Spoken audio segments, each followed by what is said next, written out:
What's up guys, and welcome back to my weekly update for all things Minion Masters. As of recording, today is May 26th, and I'm going to be covering all the current updates, all the popular cards and heroes, the meta, and showcase a deck that I think you guys are really going to enjoy. So first off, Beta Dwarf released a new update bringing the new card Prowler into the game. Prowler is a very high damaging melee unit that can jump on top of ground units that are at a range, striking with double the damage when he lands. This makes him a very strong counter to cards like Succubus and Cannon Roller. Any card that when it's attacked or when it is attacking that moves backwards, he's able to take care of. It also makes him a great pick just to get some burst damage in as well. We've also got some changes to the Crossbow dudes and all their variants. They now attack a little bit slower, changing their attack speed from 1.5 seconds to 1.6. But with each of their shots, they do 5 more damage each. So they used to do 10 damage per shot, now they do 15. This makes their burst much more stronger. So to compensate, shielded Crossbow dudes and Crossbow dude group from the Raging Reinforcements have both been nerfed from spawning 4 dudes to 3 dudes. That's it for all the big changes. There were a few minor updates for some sound effects and some bug fixes, so if you want to read the full update, you can click in the link on the description down below. But let's go ahead and move on to popular cards for this week. Alright, the first card I'm actually going to say is an entire deck archetype. The Dragon Nest decks are back in full swing this week. In fact, 3 out of the 5 top decks on the leaderboard right now are all the exact same Dragon Nest deck. This thing is everywhere. The deck is Illusory Cleaver, Scrap Pack, Healing Fireball, Shock Rock, 2 Spirit Infusions, Stun Blast, 2 Dragon Nest, and then the card released just last week, the Guardian. It works just by throwing down a Dragon Nest and spamming spells just to turn out value with dragons. It's really uninteractive when you're playing against it, so I hope some nerfs are on its way for this deck. But for the meantime, if you enjoy the playstyle, it is definitely in a very good position right now.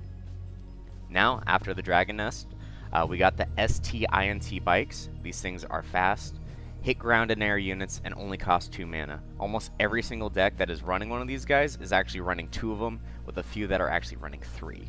It's just a really high value card all around, and it's got that nice bit of extra damage to deal with the dragons, especially if you hide it behind a high health minion. Plasma Rains also seem to be popping up a little bit more again, probably also due to the increase of Dragon Nest decks in the meta right now. These guys are just a nice solid card, and since there's 2 of them, you can use them to either split push by getting 1 on the top lane and 1 on the bottom lane, or you can go ahead and just put it behind a high health minion and help take out the dragons and get some extra damage in along the way. Next card should come as no surprise. It's Shock Rock. I actually counted the top 20 decks on the leaderboard right now, and 15 out of the 20 decks are running at least one of these guys right now. And with good reason. This card is cheap, it's a spell, it does damage, and it stuns targets. So it's a highly versatile card that can easily fit into almost any deck, and it's only uncommon quality card, so if you don't have one of these guys already, you definitely need to craft one of them. Alright, Guardian is also seeing a decent amount of play, primarily in that Dragon Nest deck that I was talking about earlier, but I've seen it enough on the ladder and in other decks on the leaderboard to warrant its own spot right here. It's a little bittersweet for me seeing this thing in the state it is right now. I was really excited about this card because it provides a unique defense option for your hero. And there are still a few decks that use them that way, but the main reason people are playing this guy is to protect their Dragon Nests and just go ahead and turn the dragons into unkillable machines. Either way, this guy is just a fun card.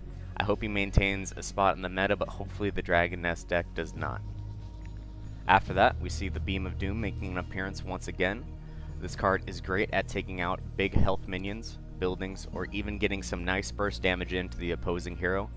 Hypothetically, if your opponent is running a deck with some buildings, like, I don't know, like a Dragon Nest deck, or something like that, and they place the buildings near their hero, this card will not only kill the building, but if you position the spell properly, you can also get a solid 400 damage to the hero and kill any dragons that get caught underneath the beam. So if you know your opponent is running a Dragon Nest deck and you see them waiting a bit to build up some mana, get this card ready to not only stop their spells and nest combo, but also get some nice face damage in at the same time.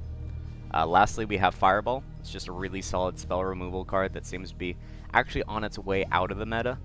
Fireball is usually really good with big hordes or blood imps, and right now the meta is actually in a state where blood imps aren't really ran as frequently.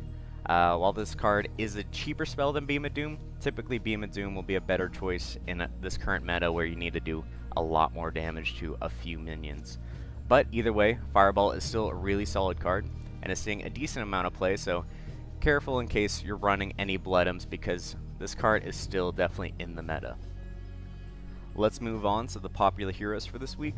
Right now, King Puff is still the most played hero and the current hero favorite for the Dragon Nest deck, solidifying his spot as #1 for this week. His strong bridge control, free spell, and insane late game power gives him a lot of flexibility for many different types of decks.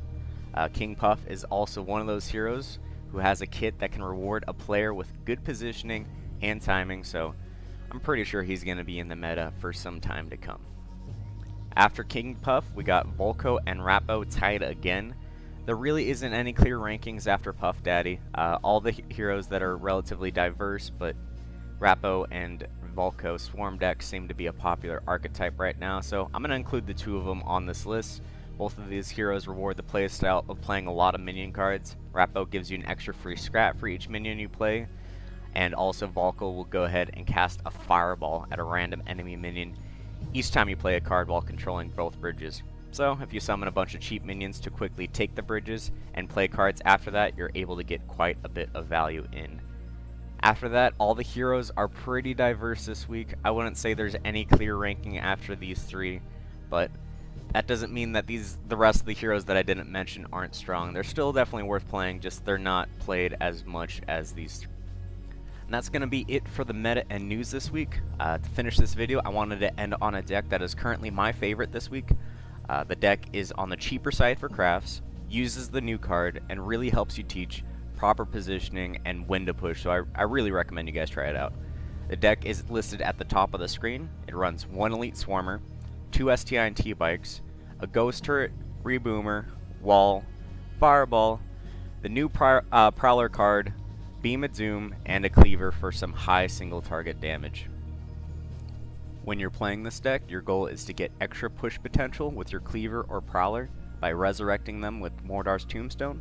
You want to defend yourself with efficient AoE by grouping up enemies with your Wall and taking them out with either Mordar's basic attack or with the Reboomer and STI&T bikes. But that's going to be it for me today. Hope you guys enjoy the game, and I will see you next time.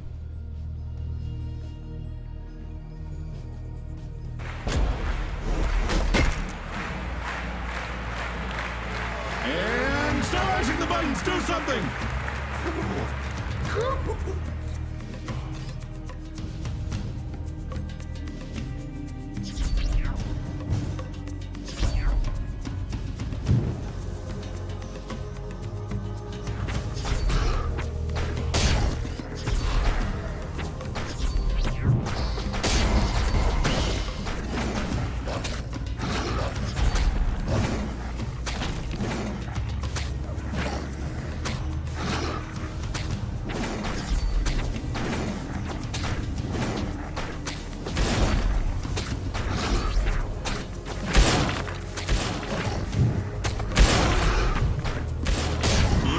The first person.